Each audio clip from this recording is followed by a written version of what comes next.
Miko berlari menyusuri jalan. Dia ada dalam mimpi buruk yang ternyata berubah jadi kenyataan. Dia melintasi orang-orang. Wajah mereka aneh, tapi Miko nggak sempat melihatnya.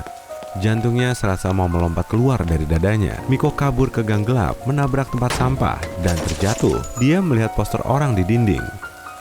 Semuanya punya mulut lebar yang aneh. Gigi segitiga besar menonjol dari mulut mereka. Miko berdiri dan melihat dua orang berjalan ke arahnya. Seorang laki-laki dan seorang perempuan. Mereka melihat Miko dan tersenyum dengan mulut besar yang memperlihatkan belati tajam, alih-alih gigi. Mereka perlahan mendekati Miko dan tersenyum makin lebar.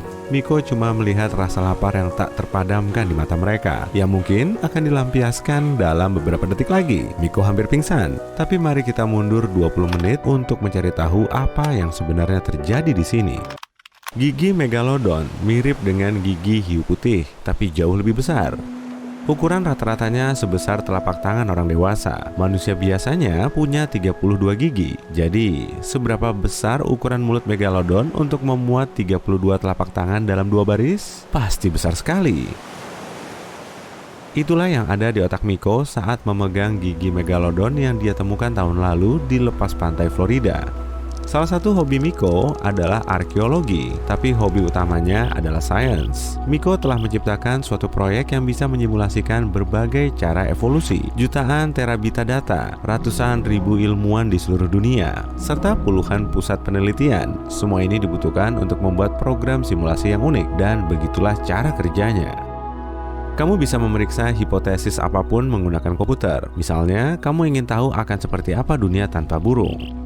Program ini mempelajari semua data tentang evolusi burung dan sejarah planet kita. Kemudian, simulasi yang akurat tercipta berdasarkan data ini.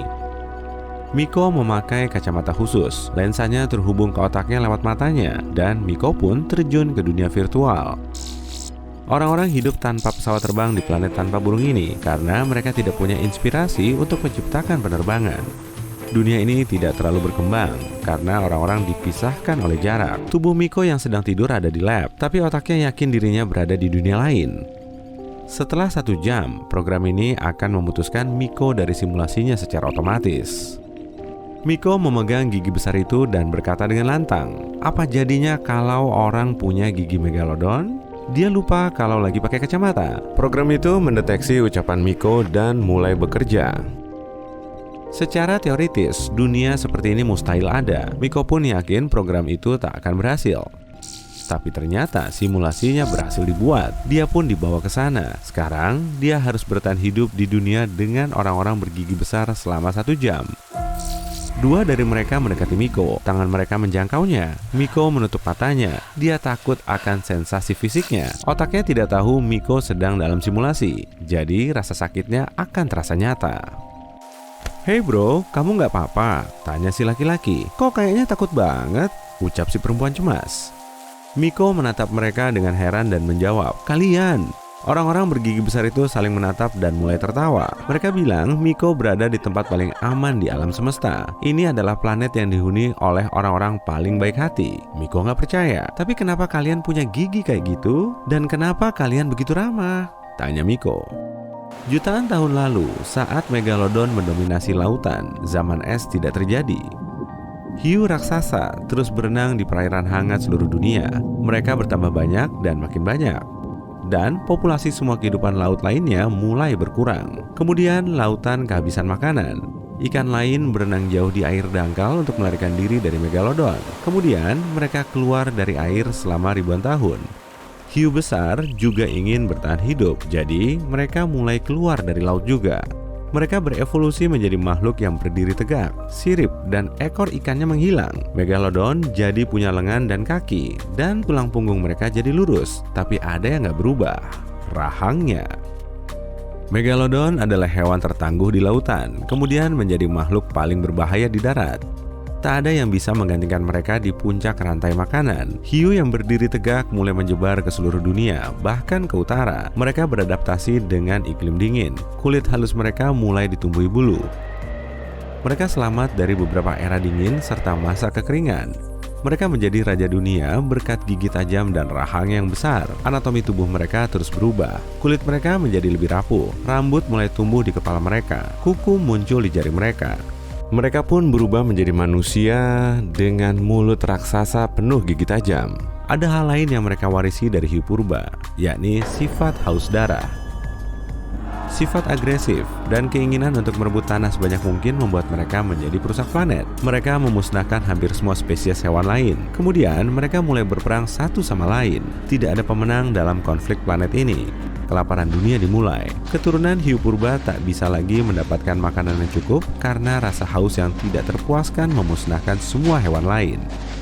Dan saat manusia bergigi besar ini hampir punah, saat mereka hampir kehilangan harapan, tiba-tiba mereka sadar hidup cuma bisa dipertahankan dalam damai dan bahagia. Orang-orang menghabiskan 1000 tahun berikutnya untuk membangun kembali seluruh planet. Mereka memberlakukan undang-undang yang membatasi konsumsi makanan. Kemudian mereka menciptakan daging buatan. Transisi ini sulit, tapi mereka bisa mengatasinya. Mereka telah melarang konflik dan kebencian. Mereka memulihkan dunia hewan liar dan mengembangkan peradaban baru.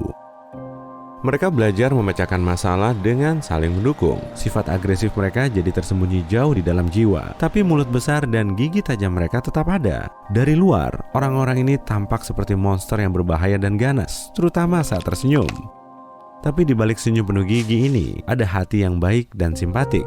Selama jutaan tahun, mereka menggunakan gigi ini untuk, kita tahu sendiri. Sekarang, mereka menggunakan rahang yang kuat ini untuk memproses kayu dan memotong logam. Mereka juga menggunakan gigi sebagai tang.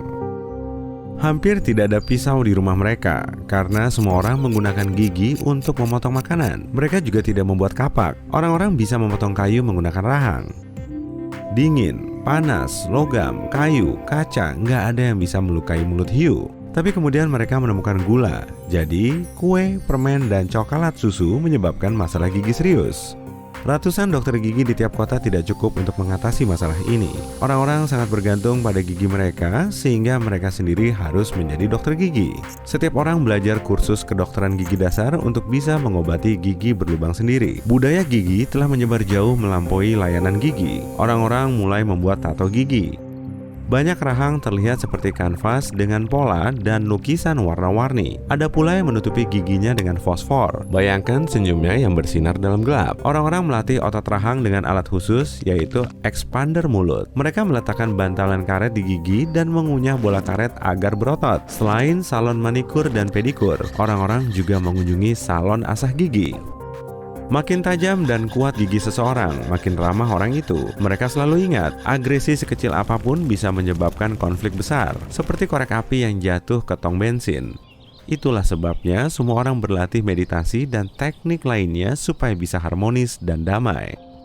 Mereka semua sangat rapi dan suka mengurus diri. Mereka menyukai kosmetik dan gaya hidup sehat. Mereka tidak pernah berdebat dan mengambil risiko. Mereka pun selalu mengikuti aturan. Orang-orang ini jarang terluka. Semua orang hidup dalam kondisi aman.